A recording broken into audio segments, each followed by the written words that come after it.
Ahí sí. Entonces, retomando, la definición 29, la definición de distancia de un punto respecto a una recta.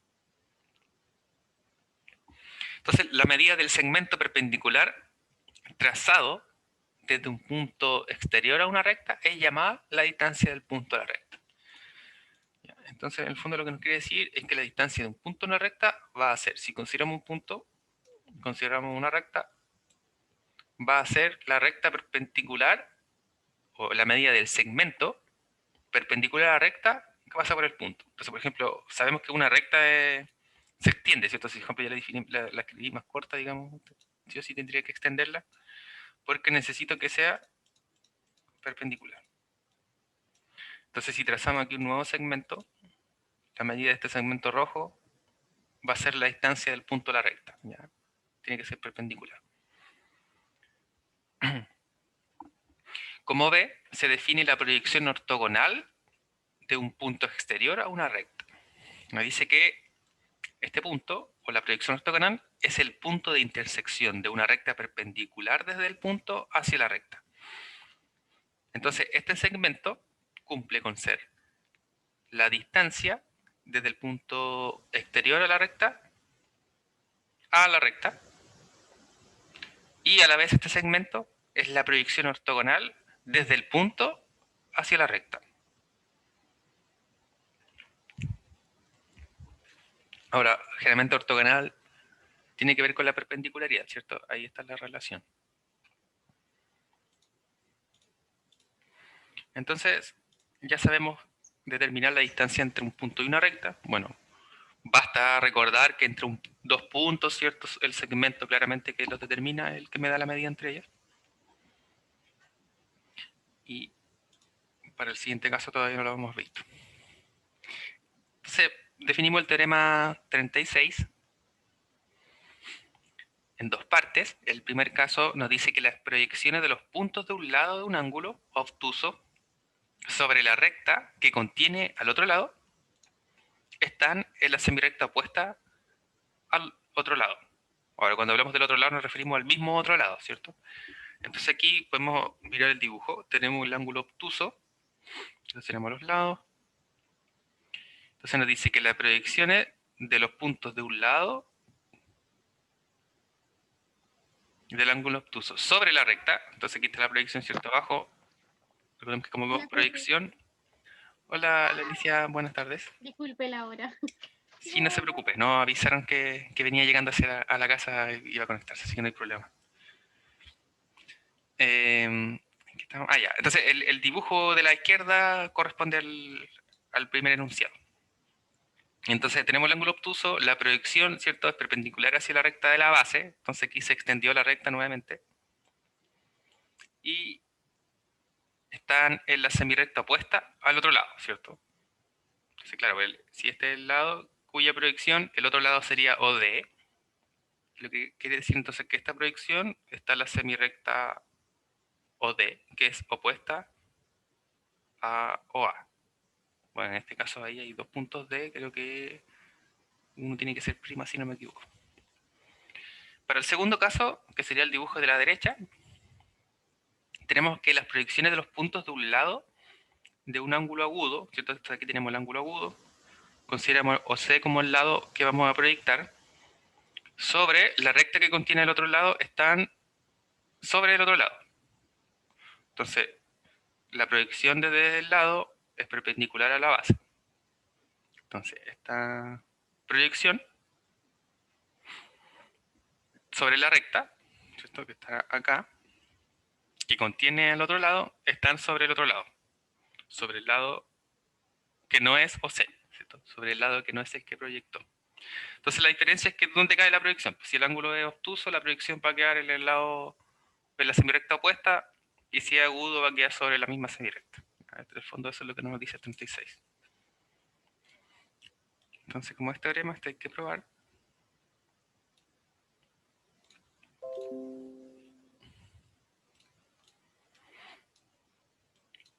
Vamos a llevarnos acá a la pizarra.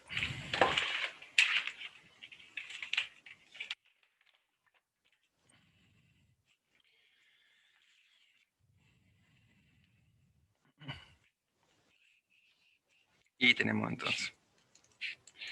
Entonces vamos a ver 1 y 2. Bueno, en este caso vamos a ver 1. Veamos 1.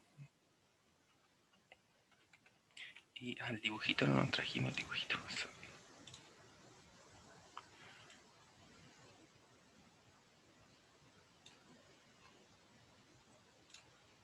Vamos a traer el primer pedazo nomás del dibujo. Entonces, en este caso, vamos a ver el primer caso. En el primer caso tenemos el ángulo obtuso. Entonces aquí vemos A o B, es el ángulo obtuso, ¿cierto? Aquí el que termina este es el ángulo amarillo. Entonces supongamos, como condiciones, vamos a denotar por A o B el ángulo obtuso que nos dice. Y la proyección, ¿cierto? Que sería CD, que es ortogonal a la semirrecta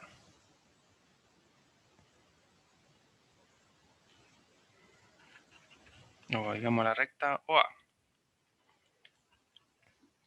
Sabemos que el punto C, C pertenece a la semirrecta OB, ¿cierto? Aquí está ubicado, semirrecta ID,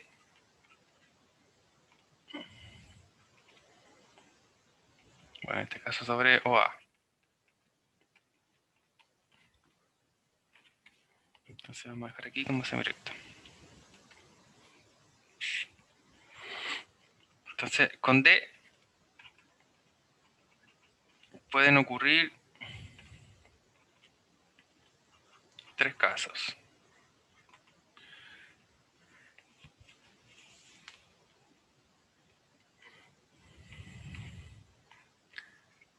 Entonces, ¿cuáles serían estos casos? Que D pertenece a la semirrecta OA, ¿cierto?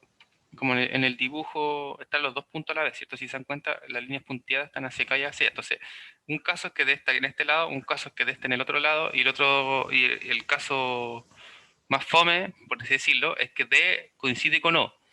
Y si D coincide con O es porque inmediatamente el ángulo es recto, ¿cierto? Porque recordemos que esta proyección es perpendicular a la base. Entonces, si coinciden es porque la semirrecta OB también es perpendicular respecto a OA. Entonces, ahí tenemos esos 3 casos. Entonces, el primero de ellos sería que D pertenece a la semirrecta OA. Vamos a poner aquí al ladito 2. Que D y O coinciden como puntos. Y el tercer caso es que D está en la semirrecta opuesta a la semirrecta OA. Está en la semirrecta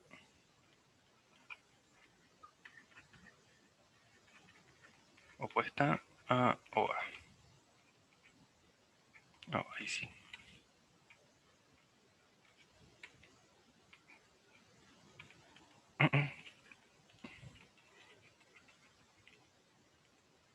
Ya, entonces veamos qué es lo que sucede suponiendo que se dan estos casos.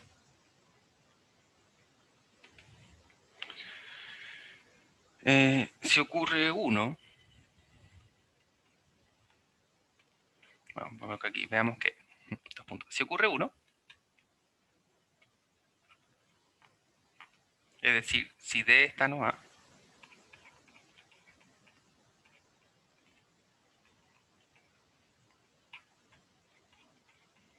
por el teorema del ángulo exterior,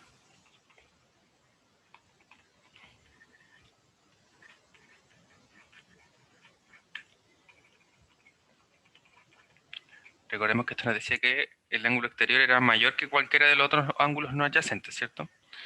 Entonces, por el tema del ángulo exterior, dentro del triángulo formado acá,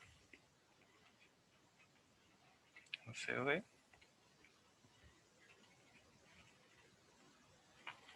entonces tenemos que CDA, ¿cierto? CDA. El primer caso que estamos pensando acá es olvidarnos, digamos, de este de aquí, ¿cierto? Estamos pensando que D está en este punto. Entonces, si se nos da de esta forma, tenemos un ángulo ahí, ¿cierto? que sería el que estamos considerando como ángulo exterior. Entonces, por el teorema del ángulo exterior, este de acá debe ser mayor que cualquiera de los dos interiores del triángulo. Entonces, este es mayor que COD.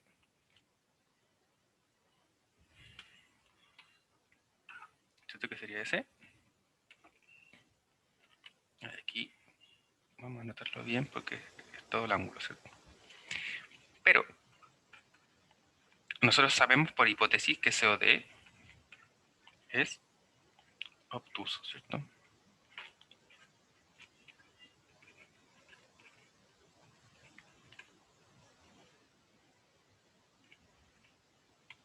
¿Y qué sucede con CDA? Entonces la pregunta es, el ángulo de acá de azul, o digamos ahora de rojo, esta medida. ¿Cuánto debería ser esta medida? Solo tomando en cuenta que recordemos que CD es la proyección ortogonal. Entonces recordemos que la proyección ortogonal era perpendicular al lado opuesto, ¿cierto? Entonces si es perpendicular, significa que el ángulo en la intersección tiene que ser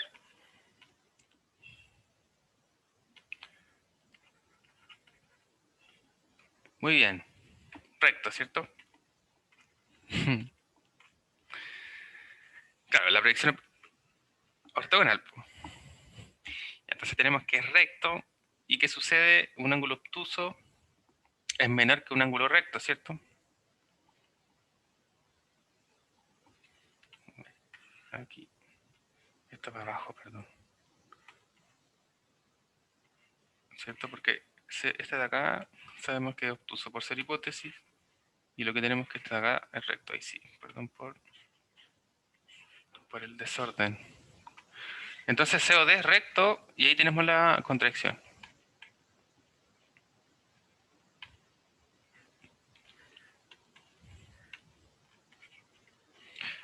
Si ocurre 2,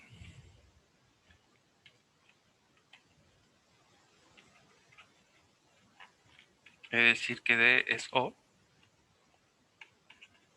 y en ese caso el ángulo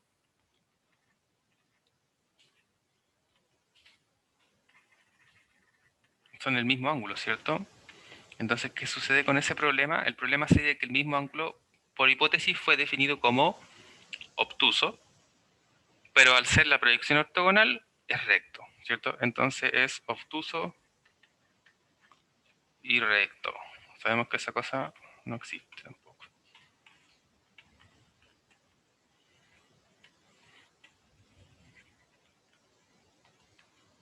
Mientras que si se da 3,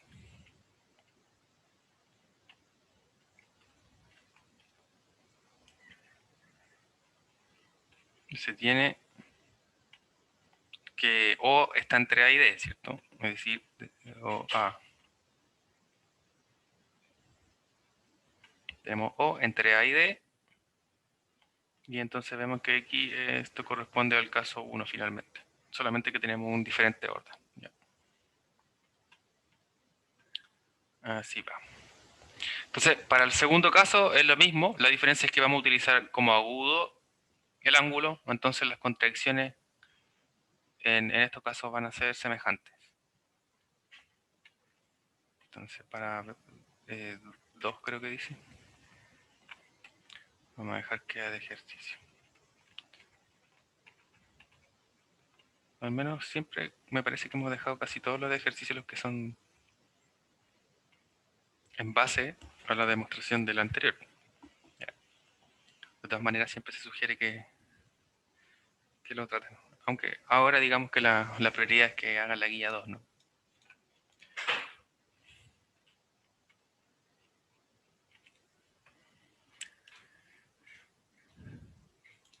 Bien. Entonces, luego de estas proyecciones, que borrar. El teorema 37 nos da la existencia de las rectas paralelas. Nos dice que por un punto exterior a una recta L se puede trazar una paralela a la recta. Entonces, al menos tenemos la existencia, ¿cierto? No hemos hablado nada de la unicidad todavía. Entonces, bueno, notamos el dibujo. Y antes de hacer la demostración, como nota, obsérvese que la proposición asegura que se puede trazar al menos una paralela a una recta dada. Acerca de la unicidad, o sea que la paralela sea única o no, la proposición no afirma nada. De hecho, justamente la unicidad es la que, como le señalábamos en un principio de la asignatura, es la que abre el camino de las geometrías, ¿cierto? Sabemos que la geometría euclidiana, que es la que nosotros estamos estudiando, sí se puede probar la unicidad, pero para otro tipo de geometrías tenemos incluso que no podemos probar la existencia de rectas paralelas. ¿Ya? Entonces ahí, bueno, siempre se habla de los dos casos que son el caso de la esfera, ¿cierto? Entonces recordemos que para la esfera, un punto ahí, en el fondo es como una naranja, ¿cierto? Si nos damos cuenta, es como una naranja. Ya, si uno piensa como en las rectas que pasan a través de un punto. Mientras que en el caso hiperbólico, que uno puede pensar ahí como una papa frita, como el plano, más o menos. Si uno puede tratar de dibujar algo parecido a una papa frita. Entonces, esta, digamos, es mi superficie, ¿cierto? Entonces, estamos acostumbrados que en el plano euclidiano es como una hoja de papel el plano, ¿cierto? Entonces, aquí tenemos el caso euclidiano, el caso esférico, geometría de Riemann, caso hiperbólico. Entonces, si uno tiene un punto aquí, ¿cierto? Como sería una recta sobre esta superficie, sería una cosa rara, ¿cierto? Algo así. Que pasarían como de esa forma. Entonces, bueno, de eso igual vamos a discutir un poco más cuando lleguemos a probar estas cosas justamente del paralelismo, las que cuestionan, digamos, el otro tipo de geometrías. Y entonces para el teorema 37 vamos a mostrar la existencia de la recta paralela. Entonces primero tenemos que considerar un punto fuera de la recta. Entonces en este caso ya nos da el dibujo, ¿cierto? Consideramos la recta L y vamos a considerar P un punto fuera de la recta L. Entonces vamos a considerar P que no está en L, con L una recta. Estamos considerando todo sobre un mismo plano, ¿cierto? Entonces probaremos que existe una recta que llamaremos R, como nos dice el dibujo, ¿cierto? De tal forma que pasa por el punto P, eso lo vamos a escribir mejor dicho, de tal manera que P pertenece a R, y que R es paralelo con L, ¿cierto? Eso es lo que queremos ver. Entonces aquí vamos a considerar una secante. Vamos a considerar T una recta perpendicular a L,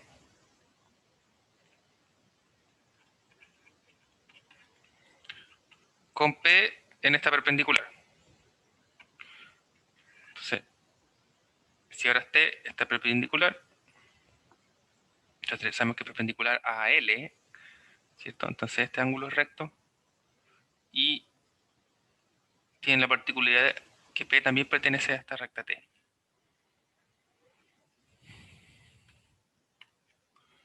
Entonces por P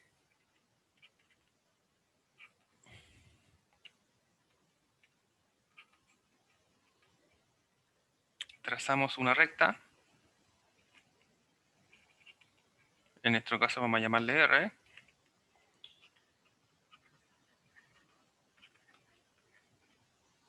Entonces por P vamos a trazar una recta que es perpendicular a T, y T es perpendicular a L, ¿cierto?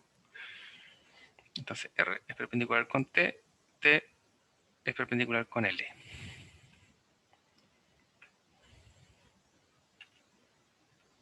Entonces, tenemos que R es paralelo con L, ¿cierto? Ya que forman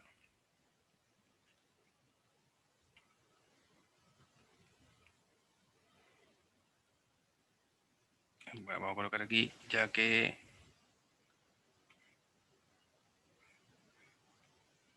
las rectas, ¿cierto? Que sería R y L, forman con la recta T ángulos alternos internos. Como son rectos, sabemos por unicidad de los ángulos rectos, además son congruentes, y por el teorema de los ángulos alternos internos, si estos ángulos alternos internos son congruentes, implica que las rectas son paralelas, ¿cierto?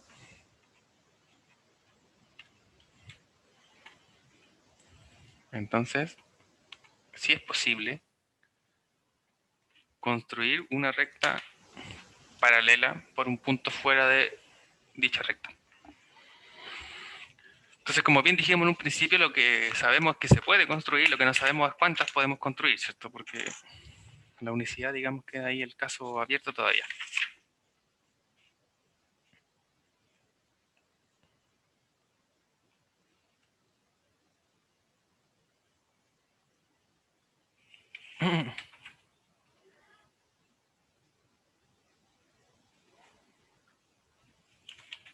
Entonces, claro, tenemos la existencia.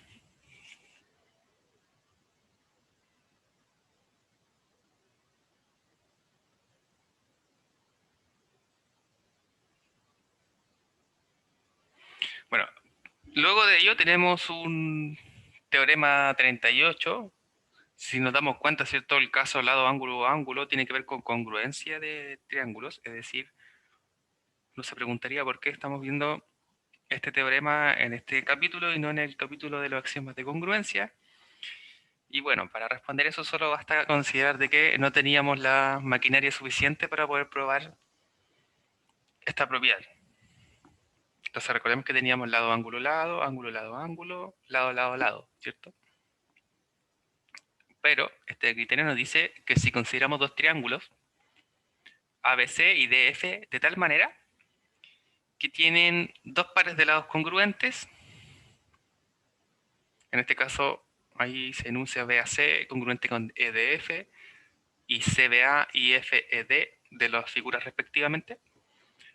Además consideramos dos lados de dichos triángulos congruentes, AC y DF, o bien el ángulo CB y FE, ¿cierto? Entonces, si nos damos cuenta, recordemos que lado, ángulo, ángulo nos decía el orden en el cual se debían presentar los datos, ¿cierto?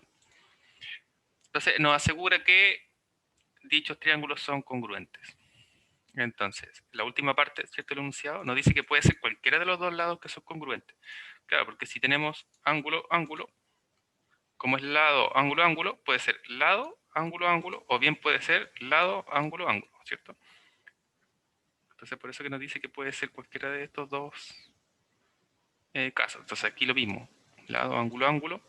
Ahora, si yo utilizo este ángulo, tiene que ser congruente con ese lado, ¿cierto? Y así sucesivamente.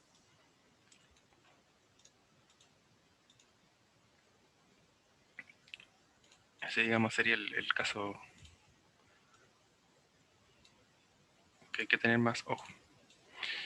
Ya, entonces vamos a pasar la proposición, vamos a pasar el dibujito.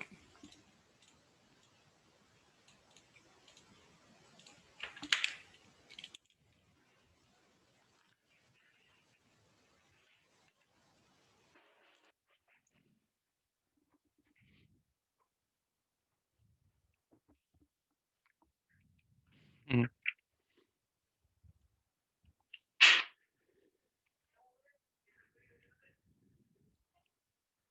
Ya, entonces tenemos que ver,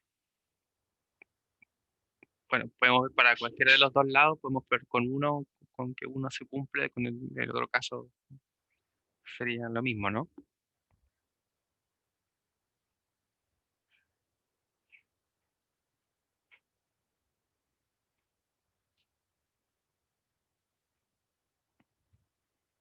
Y entonces, notamos los dibujos,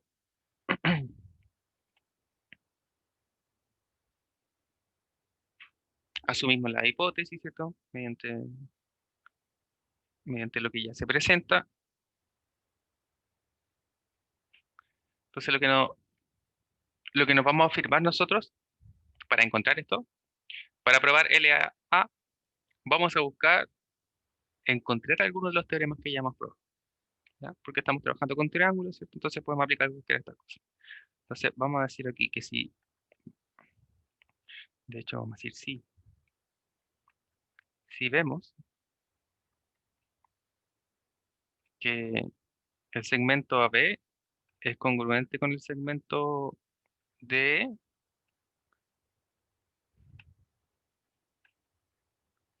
por L a L, ya estamos listos, ¿cierto? Ahí tenemos lo pedido. Entonces, por cualquiera de los casos, ¿cierto? Podemos reducir el problema a ver que AB y DE son congruentes. Entonces, ¿cómo vamos a probar esto? Por contrarrecíproco. Vamos a suponer que no. Vamos a suponer que entonces no son congruentes, y si suponemos que no son congruentes, sabemos por tricotomía que tenemos tres casos nomás, ¿cierto? Es decir, que uno es mayor que el otro, o bien que uno es menor que el otro. Entonces, supongamos que por el contrario, en vez de ser iguales, son distintos. Entonces,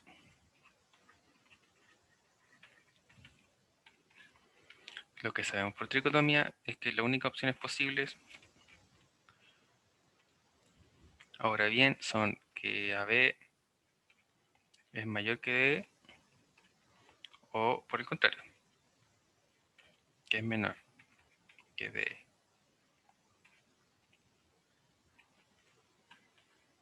Y una y solo una de ellas, ¿cierto? Recordemos que la gracia de la tricotomía es que nos permitía una de ellas. Entonces, si probamos que no pueden darse los casos de que hemos visto abajo, 1 y 2, entonces porque no se puede suponer que son distintos. Ese es el recurso que vamos a utilizar. Bien, entonces notemos que si ocurre 1,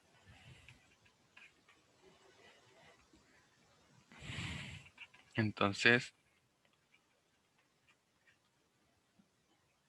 existe M entre A y B, tal que esto es por axioma de construcción del segmento, ¿cierto? Entonces recordemos que por axioma de construcción del segmento, en el mayor de ellos podemos encontrar un punto al interior tal que A con este nuevo punto sea congruente a D, ¿cierto? Entonces en este caso dijimos M. Entonces de tal manera que ahora el segmento AM es congruente con el segmento DE. Entonces fijamos este punto para poder decir ahora que este y todo este son congruentes, ¿cierto? Sin pensar en este pedacito de ahí todavía. Bueno, si tenemos esta congruencia, de igual forma como sabemos que los ángulos siguen siendo congruentes, tenemos ahora lo que buscábamos aquí con este lado, ¿cierto? Entonces tal que esto sucede, por tanto, tenemos que el triángulo AMC es congruente con el triángulo DEF.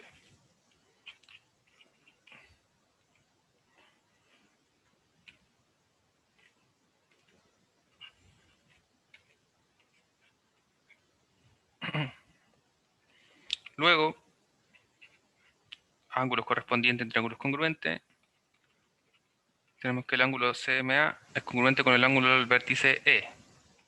Entonces, por el ángulo del vértice E sería el ángulo FED o bien DEF, ¿cierto? Cuando no es posible confundirse, ¿cierto? Uno utiliza el del vértice del triángulo. Entonces tenemos CMA congruente con B.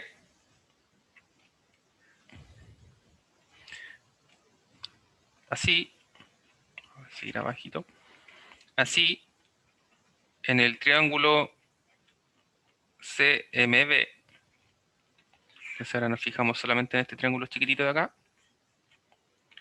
¿qué es lo que hemos conseguido? Conocemos el ángulo exterior. Entonces se tiene que el ángulo exterior CMA es congruente al del vértice B con B, ángulo interior.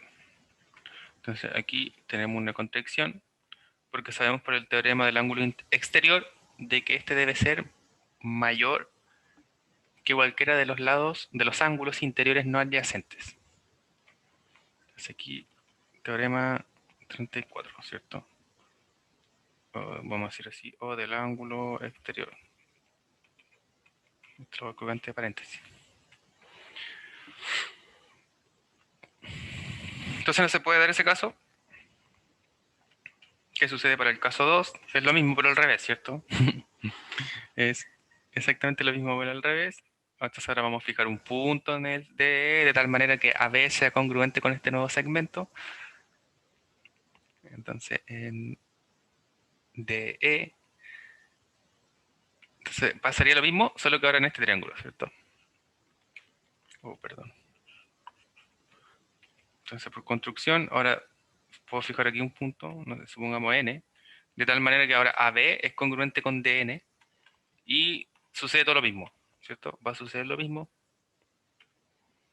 Finalmente es casi cambiar el triángulo, permutar el triángulo uno con el del lado, ¿cierto?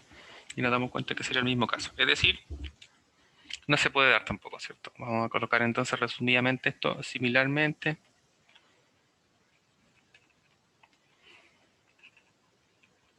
Para DE mayor que AB. Luego, como vemos que no se pueden dar estos casos y por la tricotomía se tiene que dar uno de los tres, entonces no podemos suponer la diferencia de ellos. Entonces son congruentes.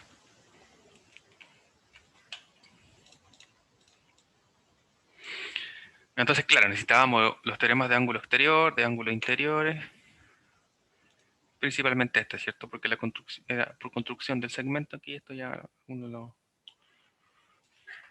lo utiliza de manera recursiva, digamos, ya a esta altura, ¿cierto? Lo hemos usado tantas veces que no parece ser algo muy externo.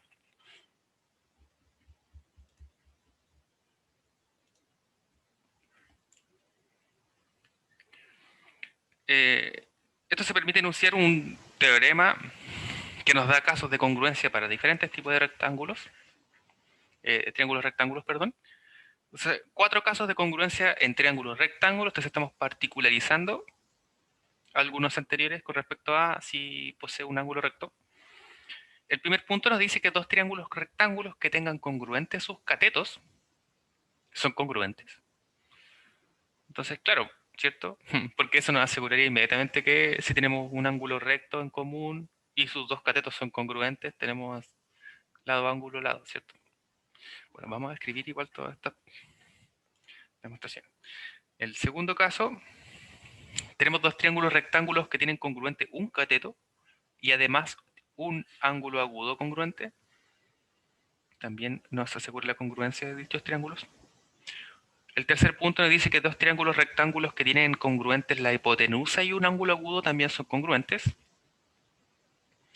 Y el punto 4, que dos triángulos rectángulos que tienen congruentes la hipotenusa y un cateto son congruentes. Entonces, recordemos que por defecto ahí se asume que uno de sus ángulos ya es congruente, ¿cierto? Que sería el ángulo recto, por la unicidad del ángulo recto. Entonces, finalmente, eso es lo que nos permite utilizar cualquiera de los criterios anteriores. Entonces, vamos a ver los 4 casos, o al menos súper resumidamente algunos de ellos que se dan directo, como el primero. Entonces, para el caso 1, entonces, por ejemplo, si consideramos los triángulos ABC y DEF,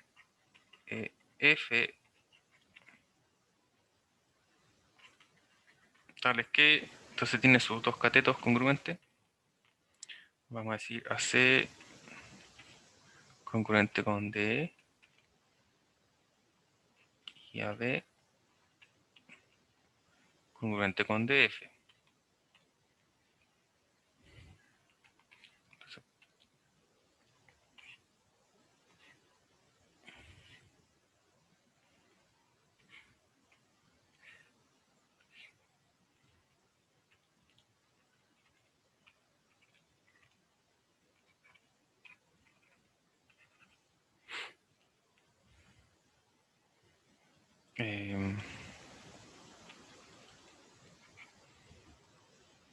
ahí los catetos. Entonces tenemos AB congruente con DF y tenemos AC congruente con DE. Ahí está, no sé por qué lo escribí ABC. Sabemos que tenemos el ángulo recto ahí en común. Entonces, como el ángulo en el vértice A es congruente al ángulo en vértice E, esto es debido a la unicidad del ángulo recto. Teorema 13, creo que era. Entonces, por L a L, ¿cierto? Se tiene inmediatamente la congruencia.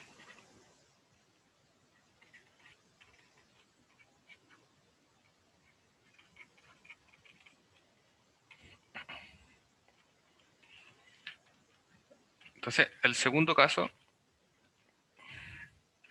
nos dice dos triángulos rectángulos que tienen congruente un cateto y un ángulo agudo. Ahora puede ser el cateto adyacente o puede que no. Entonces, en el fondo hay que ver dos casos desde este caso. Entonces, vamos a decir ambos casos, vamos a dibujarlo y vamos a darnos cuenta al tiro cuál es el criterio que nos sirve en cada uno de ellos. Entonces, ambos casos representan. Entonces, en el primero de ellos,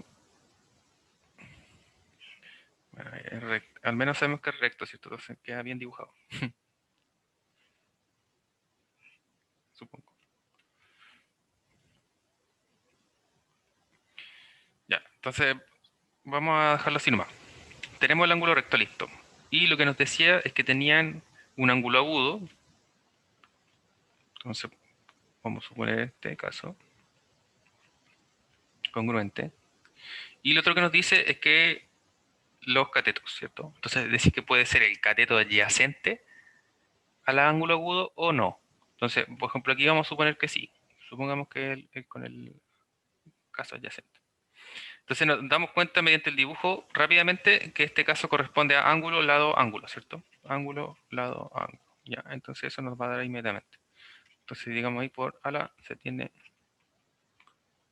la congruencia. Esto no es para nada una demostración, pero sí un esquema de demostración, ¿cierto? O sketch of proof, como se lee a veces en los textos. Que en el fondo quiere decir que nos dan la idea general de la demostración, pero sin la escritura formal. Entonces, ese es uno de los casos. Y el otro caso sería que en vez de colocar el lado, este es el cateto adyacente al ángulo agudo, sería el otro cateto. Entonces, por ejemplo, esto lo vamos a dibujar un poquito más allá. A dibujar. A copiar. Y la diferencia sería que entonces este no es el otro lado, sino que sería el de abajo.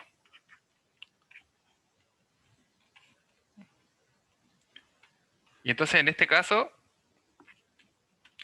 tenemos el teorema que acabamos de ver, ¿cierto? Lado, ángulo, ángulo. Entonces vemos que por LA se tiene lo que queremos, ¿cierto? En esta dirección. LAA. LAA. Ya, entonces se tiene finalmente por los otros teoremas que ya habíamos visto la congruencia de las figuras respectivamente. Para el tercer enunciado nos dice dos triángulos rectángulos que tienen congruentes la hipotenusa y un ángulo agudo también son congruentes. Entonces el dibujo se parece, solo que ahora en vez de ser un cateto, la hipotenusa. ¿Cierto? Y ver qué es lo que se puede ver ahí. Entonces dibujamos la misma cosa.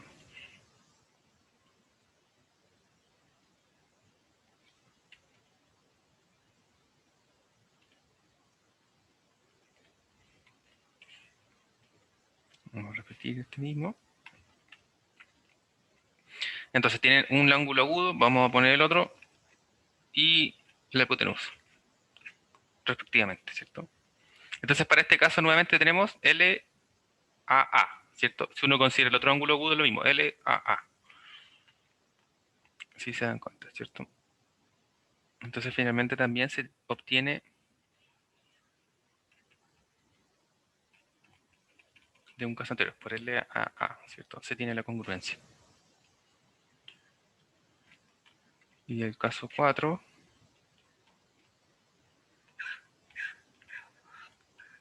si tenemos dos triángulos rectángulos que tienen congruente la hipotenusa y un cateto, la hipotenusa y un cateto son congruentes. Entonces vamos a copiar el anterior nomás.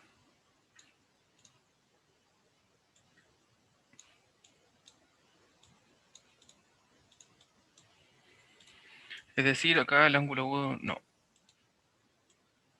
Entonces tenemos la hipotenusa y un cateto puede ser cualquiera. Supongamos acá al lado.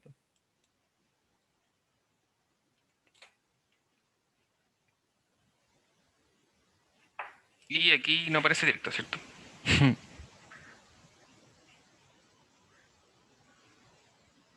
Y aquí no aparece directo. Entonces este sí hay que construirlo.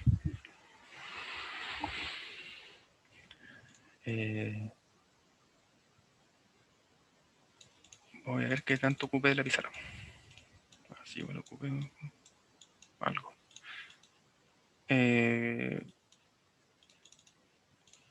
Voy a colocar aquí página siguiente.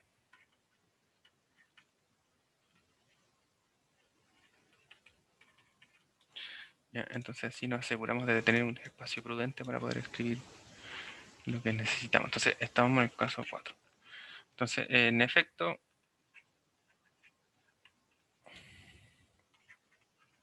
entonces consideramos los dos triángulos.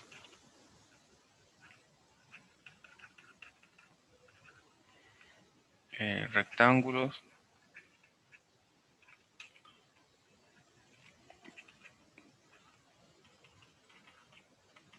con ABD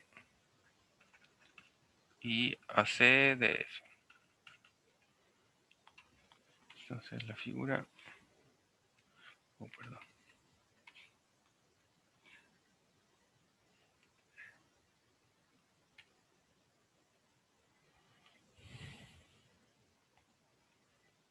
En este caso, hoy hemos cogido esos dos, copiarlo y luego le voy a colocar los vértices.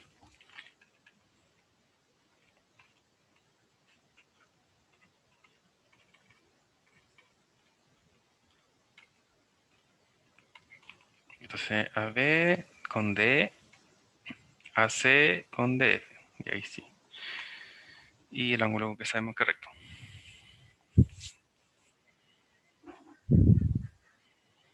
Y entonces, para este caso, lo que vamos a considerar es armar una congruencia con un nuevo segmento. Entonces, consideremos un punto en BC. Entonces, consideremos G en la recta BC, tal que B está entre G y C.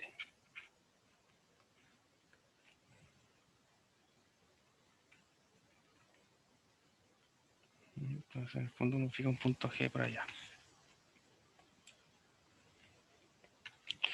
Y que BG es congruente con EF.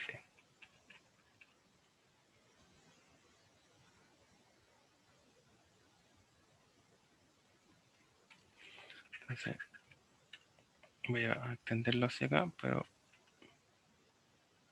con rojo, ¿cierto? Entonces, supongamos aquí pusimos el punto G, de tal manera que este de 3 rayitas, ¿cierto? Es congruente.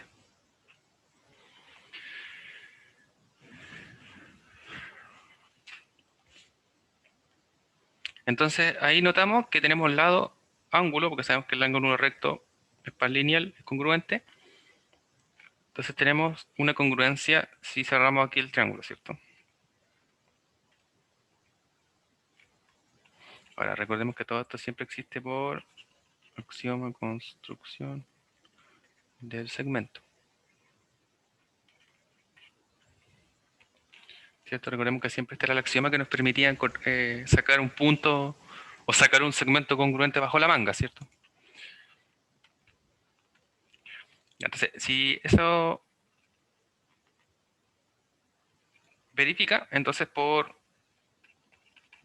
el lado ángulo lado se tiene la congruencia de ABG, ¿cierto? Este triángulo de acá, y DF.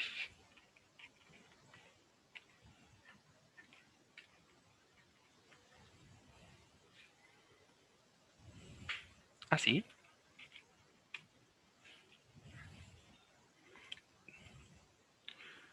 Tenemos por medida de segmentos congruentes en triángulos congruentes, perdón, medida de segmentos correspondientes en triángulos congruentes, DF y AG,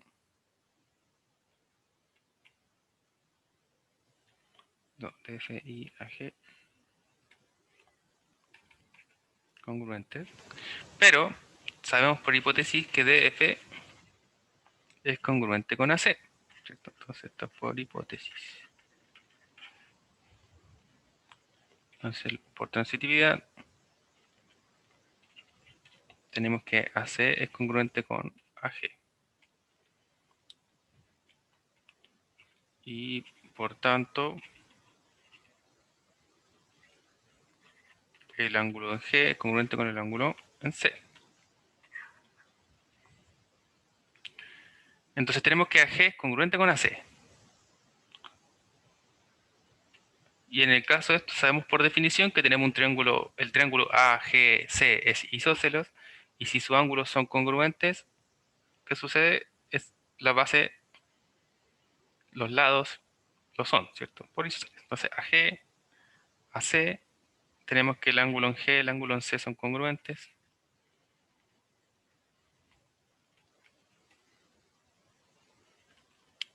Y en este caso, por LA, o por el caso 3, ¿cierto? Del anterior, porque tenemos ángulo recto, se tiene, digamos, entre paréntesis, porque cualquiera de los dos lo argumenta de la manera correcta.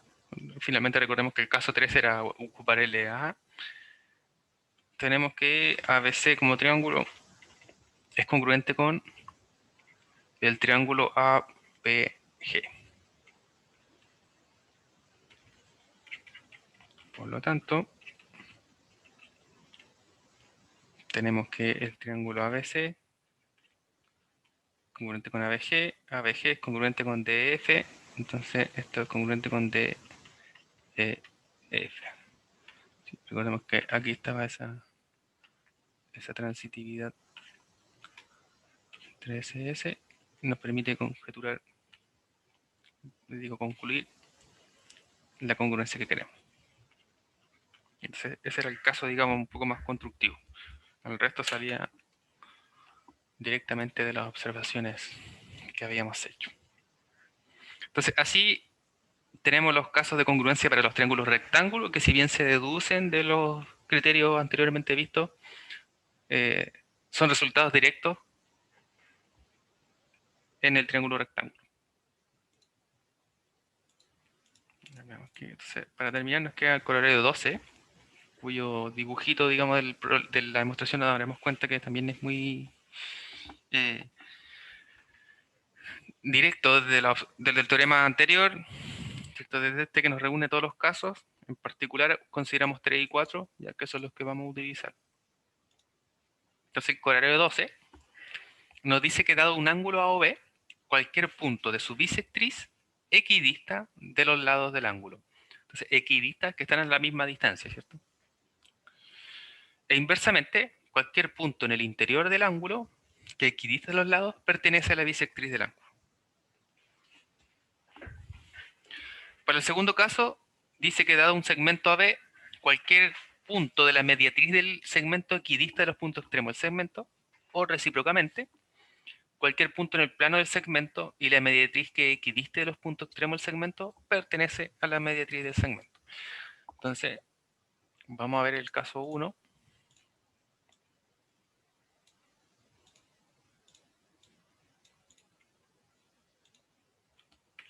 Y el otro lo dejaremos de ejercicio. Entonces, el dibujo creo que es lo más esencial, ¿no? Entonces tenemos un ángulo OB.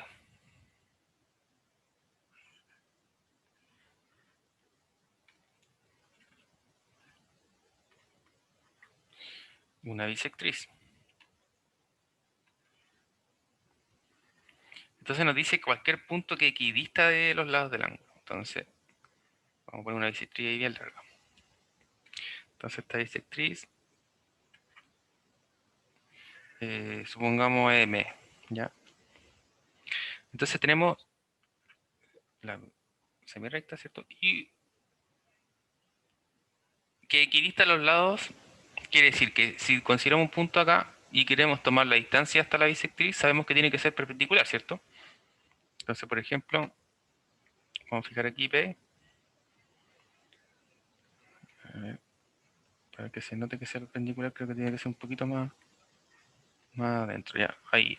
Si fijamos un punto de la bisectriz y queremos ver la distancia, voy a colocar este con verde, entonces aquí tenemos algo más o menos así, y como equidista, y sabemos que la distancia de un punto a la recta era perpendicular, ¿cierto? Entonces como equidista significa que están a la misma distancia, entonces estos dos son congruentes. Ya. Entonces, ¿qué es lo que queremos ver? Que cualquier punto de la bisectriz que está justamente a la misma distancia, equidista a los lados del ángulo.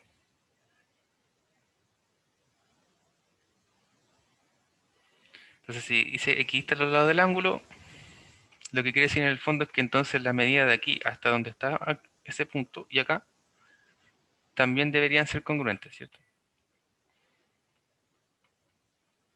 Entonces uno le llama de alguna forma a estos puntos también. Supongamos aquí ahí, supongamos ahí. Entonces hay que ver que OX y OY son congruentes, ¿cierto? Eso. Entonces, si nos damos cuenta, lo que hemos formado aquí son dos triángulos rectángulos. Entonces tenemos dos triángulos rectángulos, tenemos una medida de un lado, ya tenemos un ángulo en cuestión, y tenemos, por ejemplo, el lado común, que sería este segmento OP, ¿cierto?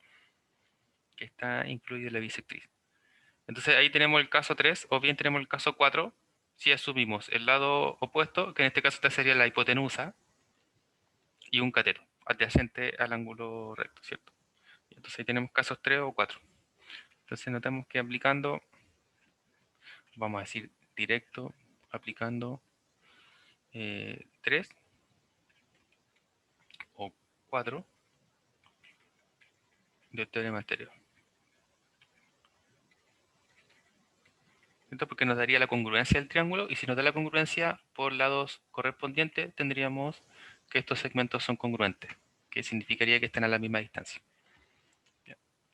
Entonces, dependiendo del punto, si el punto está aquí, si lo alejamos, ¿cierto? Siempre va a tener que ser perpendicular a este punto. O sea, si yo corro el P más lejos, el X y el Y también se van a ir corriendo más lejos, ¿cierto? Pero de todas formas, como indiferente de la ubicación del punto, los ángulos van a seguir siendo rectos, y como la condición es que equidistan, estas medidas también van a ser congruentes siempre, así que no hay problema y se va a cumplir para cualquier punto de la bisectriz.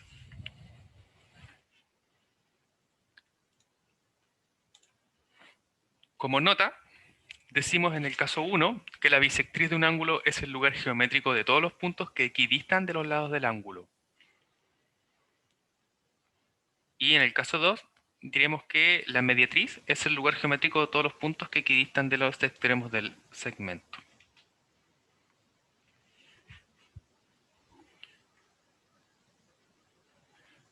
Bien. Con esto estamos listos con los contenidos de la semana 6.